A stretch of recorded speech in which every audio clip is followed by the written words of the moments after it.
Hi, I'm Katie Allen. I'm a paediatrician turned politician, and I'm constantly asked why change from one of the world's most trusted professions to one of the least. The answer is simple. I want to get inside the tent to help make our future better. Along the way, I've met fascinating people and learned a lot about how the world works. I want to share some of that experience with you, and through my podcast, you'll meet some really interesting people who are helping solve the problems of the world. Reach out to me on socials to let me know who you want to hear from.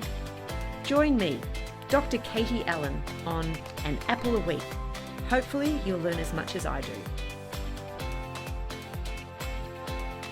So fantastic to see you, Jeremy. Thank you so much for joining me on my podcast. We have with nice us to see today. you too, Katie. Pleasure to be here. Fantastic.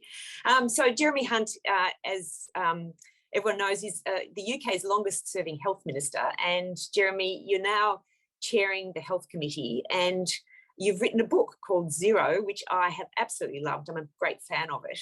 And the reason I love it is that it brings together three really interesting elements. There's the people power, the power of the people's voice, and you bring that to life very much woven throughout every chapter of the book. You have great data and stats, which is, for someone like me who's a health professional, loves to know what the actual data is. And then you provide these amazing political insights, really a voice from inside the tent, giving us a glimpse into what it's like being in the hot seat for the health secretary and the decisions that you've had to face and how you've dealt with them and your decision making around them. So I think for anyone in the healthcare system who's interested in health, it's a book to read. And I've recommended it to my daughters who are both studying medicine, and they've lapped it up as well. So I think, right from health ministers to political types to those who are in the healthcare system, I think this is a really interesting book. So I'm going to start my first question by asking, you started writing the book as Health Secretary in 2015, and now you've just released it in the last few months. But why on earth did you write the book? Well, I think I needed therapy, really, having been Health Secretary for 6 years. I think I used to meet colleagues from other countries who were responsible for their own health systems, and they always had sympathy for the UK Health Secretary because unlike pretty much any other country, as Health Secretary here, you're not just responsible for making sure that everyone has access to good healthcare and public health and preparation for pandemics and all those kinds of things. You actually run the systems. The hospitals actually effectively report to you. So everything that goes wrong in any hospital up and down the country in a parliamentary system, that lands at the door of the Health Secretary. So it's a pretty stressful job. Most people say it's the hardest job in the cabinet. It figures at the center of every general election campaign. So I found myself walking into that job and finding it was a total firestorm from day one. It never stopped. And at the end of 6 years, I was pretty exhausted. I was pretty relieved to go on to another cabinet job, because most health secretaries, it ends up being their last job. I used the pandemic, which obviously I wasn't predicting or expecting, to ask myself, what did I really learn? And what would I have done differently? And what did I wish I'd known at the start of my time that I came to understand? And the book Zero came out, and what I found in writing that book was that the biggest single thing that I wanted to challenge was this sense that I think happens in health systems all over the world, that some element of avoidable, preventable death is just inevitable. There's nothing you can do about it. And I found this very much entrenched in the thinking in the NHS. And I discovered it's actually not different in other countries either. Fascinating. And that's what I really love about the book. Clearly you have a love for the sector. The NHS is 1.4 million employees. You have great interaction with some hugely influential healthcare leaders, and you tell their story as well. But at the end of the day, as a politician, your shareholder is the people who put you there and the people who fund the system. And you famously, and said this in the book, that you rang a patient each day, which is quite a remarkable thing to do. And I'm just a humble backbencher and had hundreds of emails, and I used to do something similar. But to be health secretary running, multi, tens of billions of dollars budget, but then getting down to the individual patient each day is really quite extraordinary. So I'd love to ask, I mean, you do talk about lots of cases in the book, but which case, do you think touched you the most? Do you think really got to you and under your skin? Yeah, I don't know if I could really say that there was any case that touched me the most, but first of all, this was really born of ignorance. So I arrived in that job not knowing anything about health policy. I'd done campaigning for health services in my own constituency, but I didn't really understand anything about how the NHS worked or was run. And I was looking for a way to find something that I could make my main focus. And I thought, well, in a system that's really, got lots of experts and doctors, as an elected politician, my job is to be the voice of patients. So I started paying attention to what some of the patients who felt they were wronged by the system were saying. And I remember that the first couple I met were a couple from Devon who had lost their 3-year-old son, Sam, to sepsis. And he died in the hospital in Torbay. And they had been told by the hospital it was one of those things. It couldn't have been stopped. It just sadly sometimes happens. And they grieved for 6 months. And then as they were doing their grieving, they suddenly thought there were 1 or 2 anomalies in Sam's care. And so they asked the hospital for a meeting and they were turned down. The hospital said, I'm really sorry, we don't have time for a meeting. And then they found more anomalies, and they said that the NHS was like a brick wall. It was like the shutters came down. No one wanted to talk to them. And subsequently, I thought about this a lot more, and I realized that it wasn't that the professionals involved were uncaring. It's just they were busy with the next patients. They really had their work cut out, and they were focusing on the patients that were alive. And they were all very sad about the fact that Sam had died. And I think in their hearts, they knew, and in fact, subsequent investigations showed there were some huge failures in Sam's care that could have meant that Sam didn't die, but they needed to focus on the patients who were alive and who were in front of them. And so we ended up with this system that the NHS was set up to be the most compassionate healthcare system in the world. Doesn't matter who you are, rich or poor, young or old, you should be able to access the care you need. And in different ways, countries, including Australia, have all taken on board elements of that, although they haven't copied it in its entirety. And yet it was incredibly uncompassionate, incredibly hard-hearted, harsh, not even being prepared to talk to 2 grieving parents. And I thought, something doesn't feel right. And that was really the meeting that started me on my journey. I think in your book, you really articulate very well that, this issue of the healthcare system being both personal and impersonal, and the fact that there are efficiencies that a healthcare system has to have. And your argument about safety can actually be cost effective, I think, is a very cogent argument. That actually you argue very well that, particularly in the UK with regards to litigation, of course you should be caring for compassionate reasons, and of course the healthcare system should be caring for compassionate reasons. And I, as a doctor myself, I don't know any doctor who isn't compassionate about their patients and cares about their patients. And so it's the falling between the gaps, or that the system is, looking at targets or is looking at efficiencies. And I think you argue very, very well this concept that if you can prevent mistakes from happening, you actually save a lot of money. And you do that not just because it makes sense from an efficiency of a healthcare point of view, but also at the litigation sort of level. So I'd actually just like to explore that, because I think this issue of litigation is a big variation across different countries. And in your book, you talk about the different types of legal systems. So Australia, Canada, and England have the tort law system, while New Zealand, has no fault compensation, and I think the Swedish company, Norwegian company, the Scandinavian companies have avoidable harm compensation schemes. But interestingly, it's always difficult to compare apples with apples or apples with oranges, and looking at your data, the claims in England I think that there's 19 claims per 100,000. In Australia, there's 26 claims per 100,000, and they're both under a tort law system. But the cost per capita in England is £42 per person, while it's £6 per person in Australia. And as a proportion of GDP, the UK 0.1%, Australia 0.02%. So quite significant differences on the impact with regards to cost to the healthcare system. And then if you look at the New Zealand system, which is a no-fault compensation scheme, where instead of having doctors contesting with patients or against patients, you have a system where it's just like, well, if something's gone wrong and it was avoidable, then basically there's going to be compensation. But that's hugely expensive, with New Zealand's percent of GDP being 1%, which, if you had 1% of GDP in litigation in Australia or the UK, I think, the system would go broke.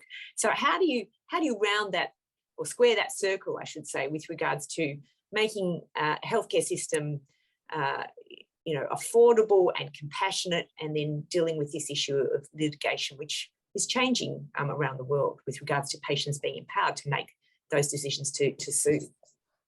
Well, my starting point on this is that we would all save a bunch of money if we were better at learning from mistakes and not repeating the things that go wrong.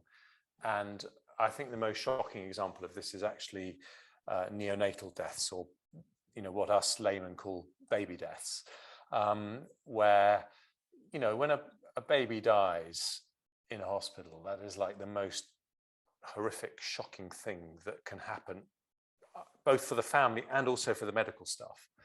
And you would think when that happens that the most important priority for everyone is to find out exactly why it happened, work out whether it could have been prevented, put in place systems to stop that mistake happening again, and make sure all the hospitals in the area, and in the country for that matter, learn those mistakes. And in the UK's case, that is exactly what does not happen. So the family will only get, if a child is born disabled, severely disabled with cerebral palsy, they will only get compensation if a court agrees that there's been clinical negligence, either by a doctor or a midwife or a nurse or a hospital. And so because they are very worried about the cost of bringing up a disabled child, which wasn't their plan, their life's been turned upside down, the lawyer advises them that you can get several £million if you can prove clinical negligence. And so they start on that journey, which can take 5 to 8 years. The medical staff naturally get very defensive, because the last thing they want is clinical negligence to be on their CVs. And they on top of that, with things like cerebral palsy, the association of causation for cerebral palsy, the etiology is not necessarily well described. No. And so they then clutch at every single straw they can find to try and show that it wasn't a clinical error. And the result is you have a very, very defensive response from the medical teams, an aggressive approach from the legal teams, and enormous distress for everyone, actually, but particularly for the parents, because they don't get that compensation for 5 years. So the first 5 years of the child's life, while the thing is going through the legal process, which is actually when they need the support the most, they don't get it. And it's incredibly stressful. But the one thing that doesn't happen in that situation is everyone calmly sitting around and saying, well, look, did I make a mistake here? Could I have done that differently? And so a lot of money gets spent on lawyers. So we spend more, in the UK, we spend more money on compensation for maternity errors than the entire annual cost of every obstetrician or maternity nurse in the country. Every year we're spending more compensating people for failure than all those salaries, which is really obscene. And by the way, a third of that cost goes to lawyers. It's not compensation to families. So, I think that has got to be incredibly wasteful. And I looked around the world at different systems, and I think the best systems are in Sweden and New Zealand. Sweden has a a system where if you can prove that there was a mistake, then compensation is automatic and you don't have to go through a court system at prescribed rates. New Zealand goes the whole way and just automatically provides compensation for anyone who's been harmed. Interestingly, I was told when I was health secretary that would be way too expensive. What you just said to me, way too expensive for the UK. But when I looked into this again as Health Select Committee, the Department of Health came back with figures that show that the New Zealand system costs about 1% of their entire healthcare costs. And in the UK, it's 2%. So the New Zealand system, I don't actually know about the Australian system, but the New Zealand system is cheaper than the UK system. And certainly in the case of Sweden, if we had the same maternity safety rates as Sweden, 1,000 more babies would live every year. So that would be an incredible reduction in the heartache caused to many, many families and indeed medical staff as well. So to me, the real issue is creating a system where people can learn from mistakes and you don't create an adversarial system right from the outset. I think there are tort law systems where they've been able to reduce the cost. Scotland has much lower costs than England, but I think that Scotland is about to find its costs mushroom and become like the English costs because they've just introduced no fault compensation. They've just introduced not no fault compensation. They've just introduced what do you call it? Not payment by results. A system where no success, no outcome-based legal costs. So you can go to lawyers and success, not pay them anything. Yeah, until we have success, like in the UK. Sorry, in the US. So they've just introduced that in Scotland, and I think they're going to find the cost mushroom. So my priority is really learning, and I think that in the UK we definitely get it wrong. In the US they definitely get it wrong, although there are some states in the US that have now changed that to try and do this. I think the most inspiring example actually is Japan. Japan introduced no fault compensation for the most severe forms of cerebral palsy in 2009. And so if you get this, if you get these very severe cases of cerebral palsy, the family automatically gets compensation. There's no legal case. And since they introduced that in 2009, the number of those cases has fallen by a third. So that is a massive reduction in cost to the system and heartache for families. Yes. And so, and what they do in Japan is every year they have a full independent review of every single CP case to say, what can we learn from this? What can we do differently? And that seems to me to be the model that we should be thinking about when it comes to litigation and harm. Yeah, and I think you know, people talk about safety and the tip of the iceberg. So, you know, obviously, if you have a preventable death, then that means that there's been a lot of missed events that have occurred underneath that. They call it the Swiss cheese model, where, you know, things have to happen quite often in order to have something like that might be an avoidable event. You know, I've been a food allergy doctor, and you know, some of the cases of anaphylaxis of, you know, a child dying from cow's milk allergy in a hospital because he was given cow's milk rather than soy milk.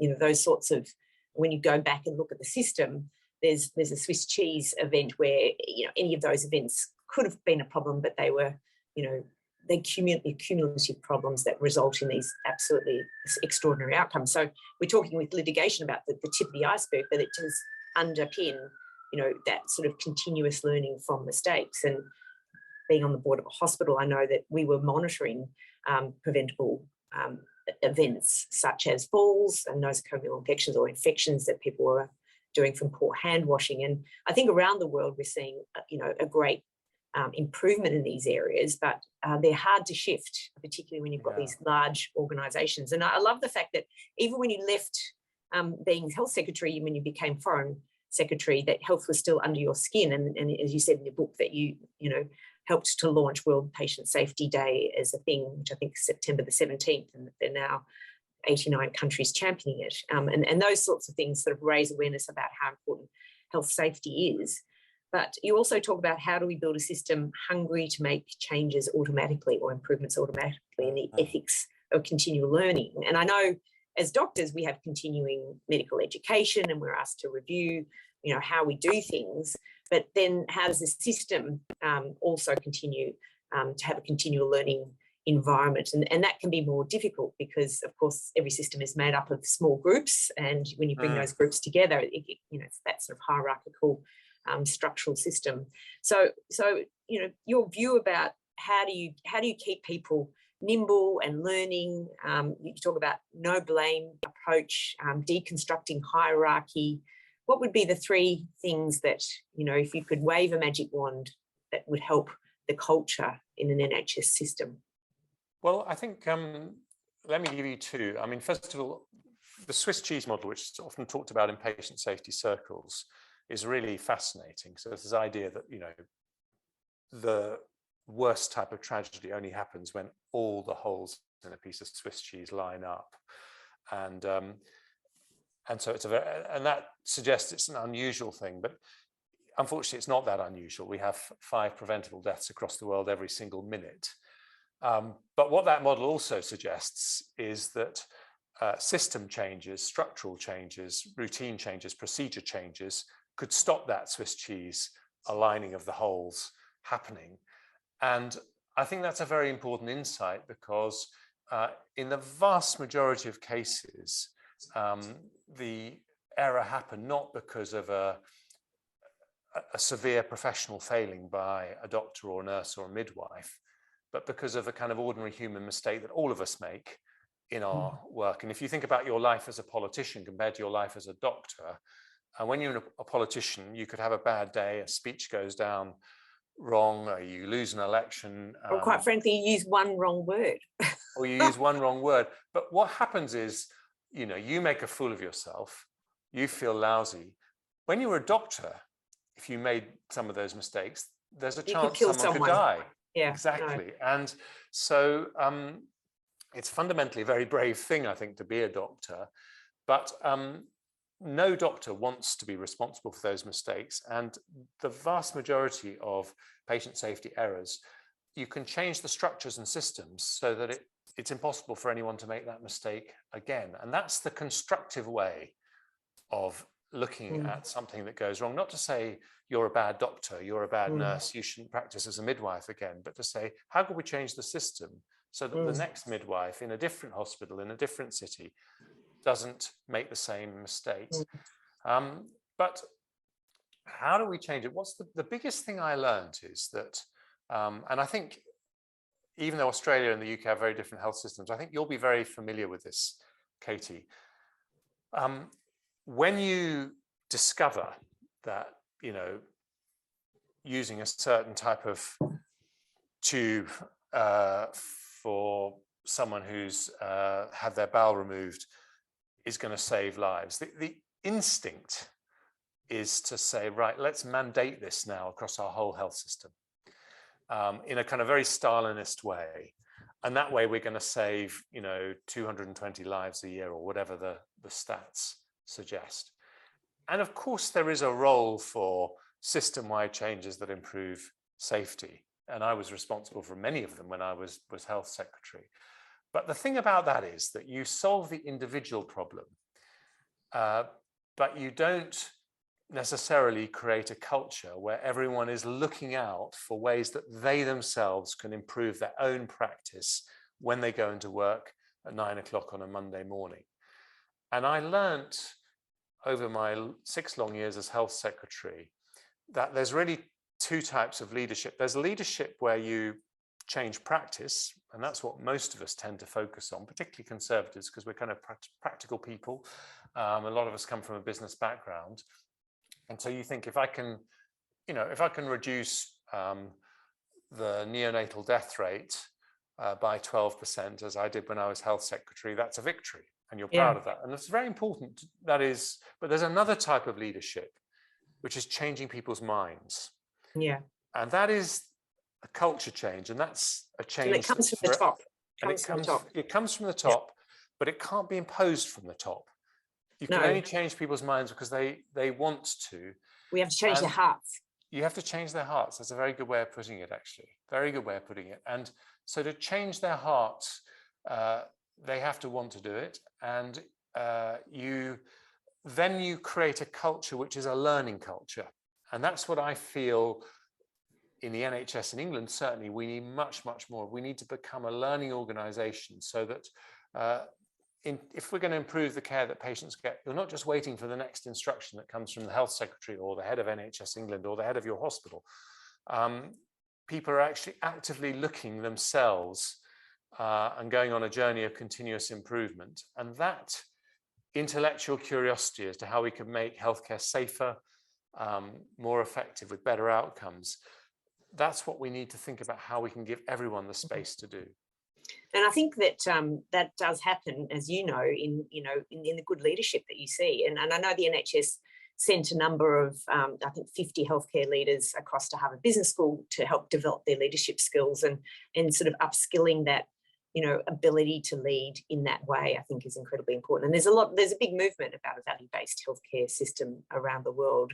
But it's hard to do, easy to dream about and aspire for too, but hard to do, particularly in constraints of busy practice and targets and people trying to do the right thing all of the time.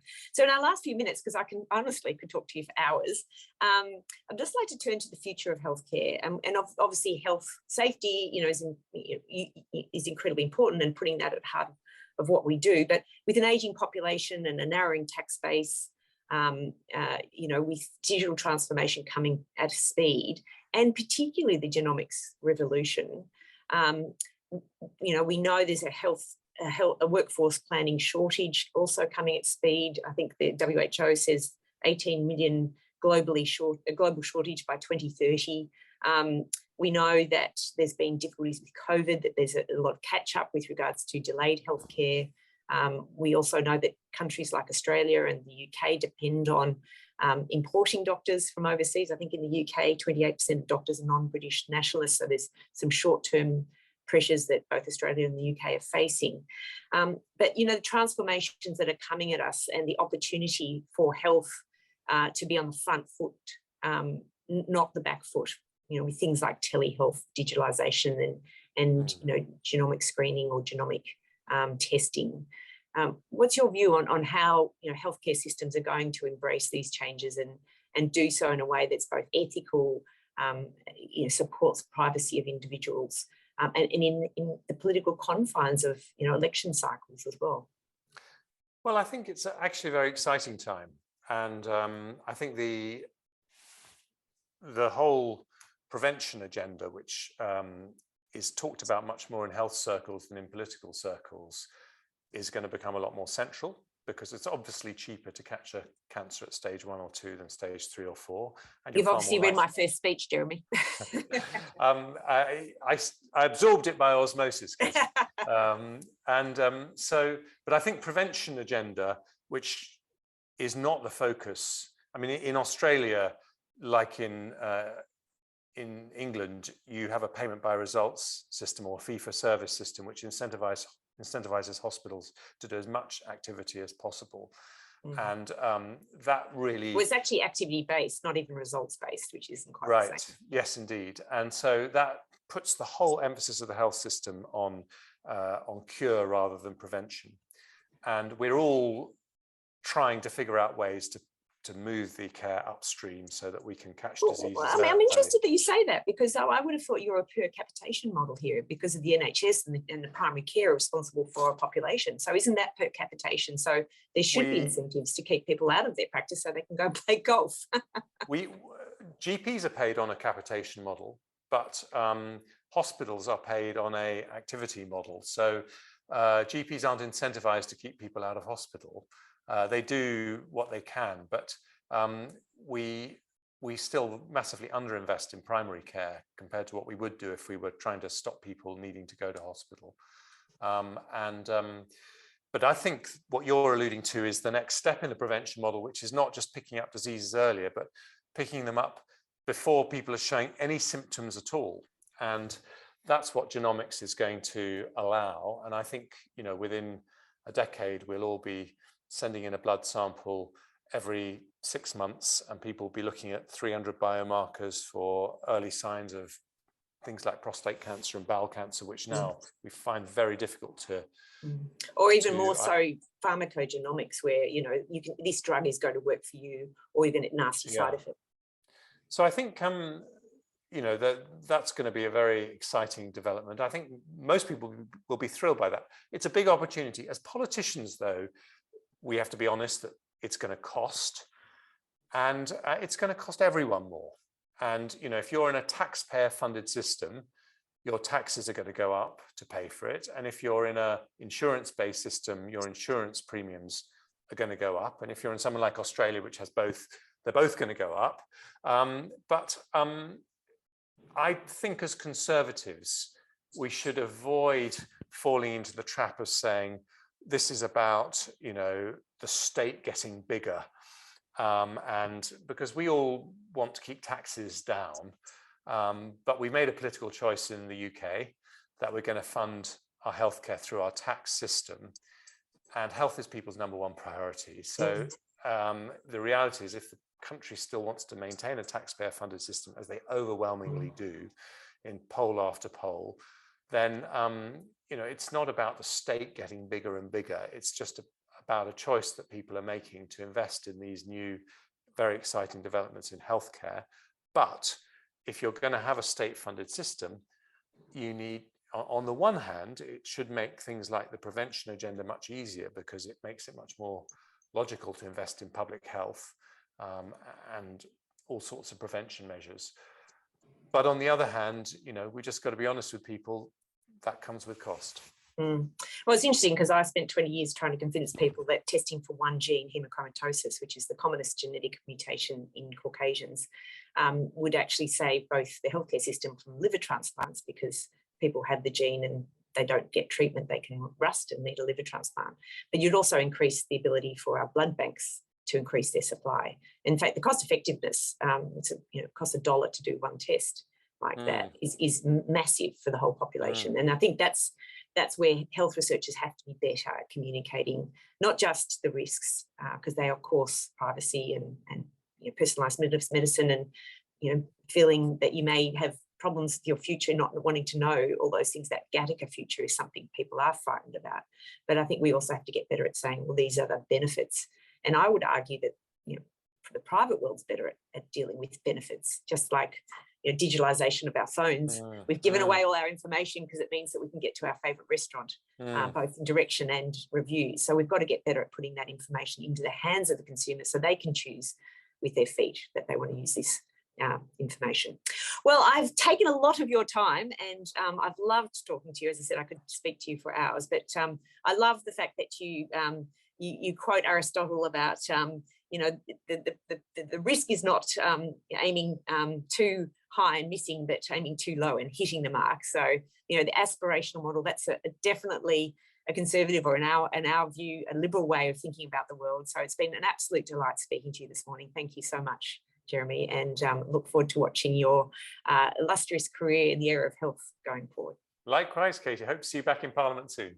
Thank you very much, Jeremy. Cheers then. Bye-bye.